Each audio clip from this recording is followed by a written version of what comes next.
നാളികേരത്തിൽ നിന്നും frozen grated coconut, frozen cut coconut എന്നിങ്ങനെ 2 വ്യത്യസ്ത തരം ഉൽപ്പന്നങ്ങളാണ് റോയ് ടോം തൻ്റെ പ്രിസ്റ്റൈൻ എക്സീം എന്ന പ്രോസസ്സിംഗ് യൂണിറ്റ് വഴി വിപണിയിൽ ഇറക്കുന്നത്. ജാക്മി എന്ന ബ്രാൻഡ് നെയിമിൽ വിപണി കീഴടക്കിയ ഈ ഉൽപ്പന്നത്തിന് പ്രിയമേറി വരികയാണ്.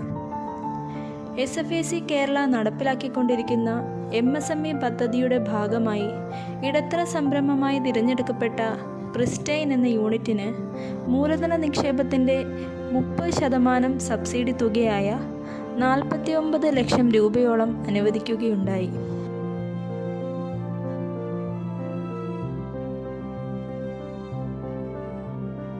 മലപ്പുറം ജില്ലയിലെ വണ്ടൂർ ഗ്രാമപഞ്ചായത്തിലാണ് ഈ യൂണിറ്റ് പ്രവർത്തിക്കുന്നത്.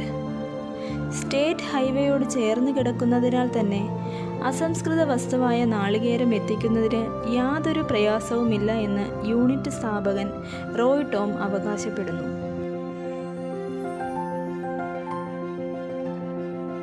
നാളികേരത്തിൻ്റെ തൊണ്ട് നീക്കം ചെയ്ത് പൊട്ടിച്ച് എടുക്കുന്നു.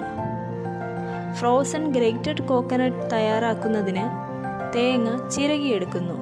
എന്നാൽ ഫ്രോസൺ കട്ട് കോക്കനട്ട് ആണെങ്കിൽ തേങ്ങ ചെറിയ കഷ്ണങ്ങളായി മുറിച്ചെടുക്കുന്നു. ശേഷം ഇവ 32 ഡിഗ്രി സെൽഷ്യസിൽ ഫ്രോസൺ ചെയ്ത് പാക്ക് ചെയ്ത് 18 ഡിഗ്രി സെൽഷ്യസിൽ സ്റ്റോർ ചെയ്യുന്നു.